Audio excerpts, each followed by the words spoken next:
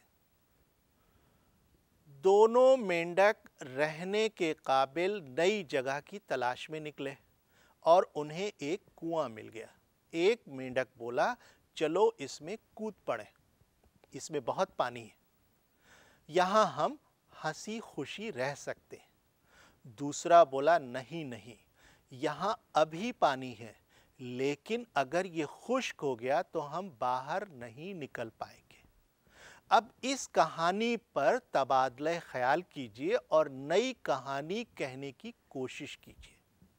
ضرور جناب، یہ دو مینڈکوں کی کہانی ہے جیسا کہ آپ نے کہا۔ گرمی بہت پڑ رہی تھی، اس لیے وہ ایک جھیل میں پانی تلاش کر رہے تھے کیونکہ خود ان کی جھیل سوکھ گئی تھی۔ پانی والی جگہ مل جانے کے بعد انہوں نے کیا دیکھا؟ انہوں نے ایک کنواں دیکھا جس میں پانی تھا۔ جی ہاں، ایک مینڈک نے کہا کہ آؤ اس میں کود جائیں۔ ہاں، اس میں پانی ہے اور ہم یہاں خوشی خوشی رہ سکتے ہیں۔ دوسرے مینڈک نے کہا کہ ابھی یہاں پانی ہے اور اگر یہ خشک ہو گیا تو ہم ہرگز یہاں سے باہر نہیں نکل پائیں گے، اور اب آپ سے کہنا ہے کہ کہانی کو پڑھ کر سنائیں۔ آئیے میں پڑھ کر سناؤں کہ ہم نے یہاں کس چیز کی تخلیق کی ہے۔ گرمی بہت سخت تھی اور ساری جھیلیں اور تالاب خشک ہو گئے تھے۔ دو مینڈک رہنے کے قابل نئی جگہ کی تلاش میں نکلے۔ انہیں ایک کنواں ملا۔ ایک مینڈک نے کہا، آؤ اس میں کود جائیں، اس میں بہت پانی ہے، ہم ہنسی خوشی رہ سکتے ہیں۔ دوسرا بولا، نہیں نہیں، ابھی اس میں پانی ہے، اس کے خشک ہو جانے پر ہم اس میں سے ہرگز باہر نہیں نکل سکیں گے۔ خوب، ٹھیک ہے، اب آپ کہانی سے قریب تر آ گئے۔ میں بھی کہانی سے قریب تر لانے کی حد تک اس کی بعض تخلیق کرنا چاہتا تھا، نہ کہ لازماً اس کے عین مشابہ بنانا۔ تو میں آپ کو پڑھ کر سنانے والا ہوں۔ آپ اس کی جانچ کریں کہ آپ کس حد تک اس سے قریب ہوئے۔ مجھے اس کی خوشی ہے کہ جو کچھ پڑھ کر سنایا گیا ہے اس کا مطلب آپ سمجھ گئے ہیں۔ ٹھیک ہے، گرمی بہت تھی، تمام جھیلیں اور تالاب خشک ہو گئے تھے۔ دو مینڈک رہنے کے قابل نئی جگہ کی تلاش میں نکلے اور انہیں ایک کنواں ملا۔ ایک مینڈک بولا، آؤ اس میں کود جائیں، اس میں بہت پانی ہے۔ دوسرا بولا، نہیں نہیں، ابھی تو یہاں پانی ہے، لیکن اگر یہ سوکھ گیا تو ہم اس میں سے ہرگز نہیں نکل پائیں گے۔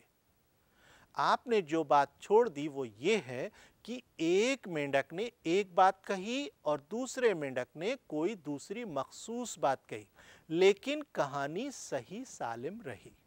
اساتذہ حضرات، آئیے ہم سمجھیں کہ اس کہانی میں کیا ہے۔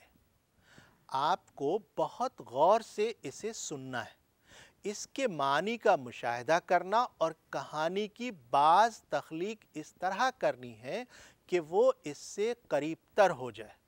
اگر وہ اس کی بعض تخلیق اصل کہانی کی طرح ہی کر لیں تو اچھی بات ہے، کیونکہ اس میں صرف 5 جملے ہیں۔ لیکن اگر 10 جملے ہوئے تو بچوں کو انہیں اپنے ذہن میں دہرانا ہوگا۔ اسی کو ہم زبان کی عمل کاری کہتے ہیں۔ اساتذہ اور بے شک ریسورس پرسنز اور کلیدی ریسورس پرسن، ہمیں واقعی اساتذہ کو اس کا مظاہرہ کر کے دکھانا پڑے گا کہ سرگرمیوں کو انجام دینے کا یہی طریقہ ہے۔ ہم ایسی سرگرمیاں انجام دیں جنہیں اساتذہ ترمیم اور تبدیلی کے ساتھ کلاس روم کے لیے اختیار کر سکیں۔ یہی وجہ ہے کہ یہ 2 یا 3 سرگرمیاں فضول یا آسان تو ہو سکتی ہیں، لیکن یہ بچوں کو زبان سیکھنے کے عمل میں مشغول رکھتی ہیں۔ یہی اہم بات ہے۔ اس لیے آپ کوئی بھی طریقہ وضع کر سکتے ہیں، یہاں تک کہ کہانی